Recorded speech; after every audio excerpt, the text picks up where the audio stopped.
ప్రభుత్వ మెడికల్ కాలేజీల ప్రైవేటీకరణపై ఏపీ ప్రజల్లో తీవ్ర వ్యతిరేకత పెరిగింది. వైఎస్ఆర్సీపీ ఇచ్చిన పిలుపుతో కోటి సంతకాల సేకరణ కార్యక్రమం ఉద్యమ స్ఫూర్తితో కొనసాగుతోంది. ఏపీ వ్యాప్తంగా లక్షానికి మించి సంతకాల సేకరణ జరుగుతోంది. చంద్రబాబు ప్రభుత్వ నిర్ణయంపై ప్రజల్లో నెలకొన్న వ్యతిరేకతకు కోటి సంతకాల సేకరణ అద్దం పడుతోంది. ప్రభుత్వ తీరును వ్యతిరేకిస్తూ ప్రజలు స్వచ్ఛందంగా పాల్గొంటున్నారు. ఈ నెల 17న గవర్నర్ను వైఎస్ జగన్ కలిసి కోటి సంతకాల ప్రతులను అందించి ప్రజల అభిమతాన్ని తెలియజేయనున్నారు. ఏపీలో మెడికల్ కాలేజీల ప్రైవేటీకరణకు వ్యతిరేకంగా వైఎస్ఆర్సీపీ చేపట్టిన ప్రజా ఉద్యమం కోటి సంతకాల సేకరణపై గవర్నర్ అబ్దుల్ నజీర్కు నివేదించేందుకు వైఎస్ఆర్సీపీ అధినేత వైఎస్ జగన్ ఈ నెల 17న ఆయనతో భేటీ కానున్నారు. కొత్త మెడికల్ కాలేజీల ప్రైవేటీకరణపై ప్రజాభిప్రాయాన్ని గవర్నర్కు నివేదించడంతో పాటు వైఎస్ఆర్సీపీ రాష్ట్ర వ్యాప్తంగా సేకరించిన కోటి సంతకాల ప్రతులను కూడా గవర్నర్కు చూపించనున్నారు. ప్రజల ఆరోగ్యాన్ని గాలికొదిలేసి 1,00,000 కోట్ల ప్రభుత్వ సొమ్మును అప్పనంగా దోచుకునేందుకు చంద్రబాబు బృందం పక్కా ప్లాన్ వేసింది. పేద మధ్యతరగతి ప్రజలు వైద్యం చేయించుకోలేని దుస్థితిలో రోడ్డున పడినా తమకు ఏమాత్రమూ సంబంధం లేదన్నట్లుగా వ్యవహరిస్తోంది. నిజానికి ఇలాంటి పరిస్థితి ఏ పేద మధ్యతరగతి ప్రజలకు రాకూడదని వైఎస్ జగన్ ముఖ్యమంత్రిగా ఉన్న సమయంలో ఏకంగా 17 కొత్త మెడికల్ కాలేజీలను తీసుకొచ్చే ప్రయత్నం చేశారు. ఈ మెడికల్ కాలేజీల కారణంగా స్థానికంగానే వైద్య విద్య అందడంతో పాటు స్థానికంగా వైద్య సేవలు అందుబాటులోకి వస్తాయి.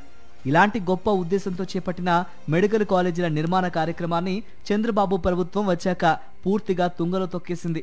వైఎస్ జగన్ హయాంలోనే విజయనగరం, రాజమండ్రి, ఏలూరు, మచిలీపట్నం, నంద్యాల మెడికల్ కాలేజీలను ప్రారంభించారు. ఆ తర్వాత పాడేరులో 50 సీట్లతో కాలేజీ ప్రారంభమైంది.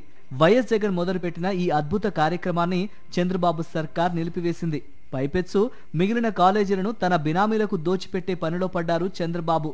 ఏకంగా 1,00,000 కోట్ల విలువైన సంపదను దోచుకునేందుకు రంగం సిద్ధం చేశారు. దీంతో ఆ ప్రభుత్వ మెడికల్ కాలేజీలను ప్రైవేటు వ్యక్తుల చేతుల్లోకి వెళ్లనీయకుండా కాపాడుకునేందుకు వైఎస్ జగన్ పోరుబాట పట్టారు. నర్సీపట్నం మెడికల్ కాలేజీని సందర్శించిన వైఎస్ జగన్ తన నిరసనను కూడా తెలిపారు. చెలో మెడికల్ కాలేజీ కార్యక్రమానికి పిలుపునివ్వడంతో రాష్ట్ర వ్యాప్తంగా అన్ని మెడికల్ కాలేజీల దగ్గర ఆందోళనలు జరిగాయి. అవి కాకుండా రచ్చబండ ప్రోగ్రాంతో పాటు కోటి సంతకాల సేకరణ కార్యక్రమానికి పిలుపునివ్వడంతో అది పెద్ద ఎత్తున జరుగుతోంది. ప్రతి నియోజకవర్గంలో కనీసం 50 నుంచి 60 వేల సంతకాల చొప్పున సేకరించాలని పార్టీ నేతలు భావించారు.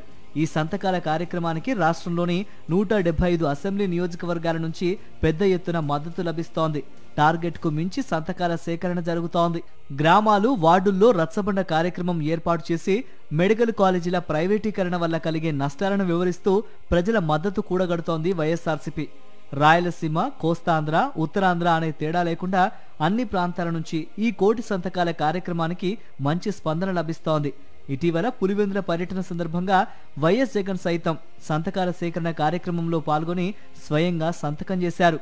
సంతకాల ప్రతులను పూర్తి చేసి నియోజకవర్గాల నుంచి జిల్లా కేంద్రాలకు చేర్చుతారు. అనంతరం తాడేపల్లిలోని వైఎస్ఆర్సీపీ కేంద్ర కార్యాలయానికి చేర్చుతారు. వాటిని ఈ నెల 17న గవర్నర్ దృష్టికి తీసుకువెళ్లనున్నారు వైఎస్ జగన్. గవర్నర్ను కలిసి కోటి సంతకాల ప్రతులను అందించి ప్రజల అభిమతాన్ని తెలియజేస్తారు. మెడికల్ కాలేజీలను ప్రభుత్వమే నిర్వహించే విధంగా చర్యలు తీసుకోవాలని కోరనున్నారు.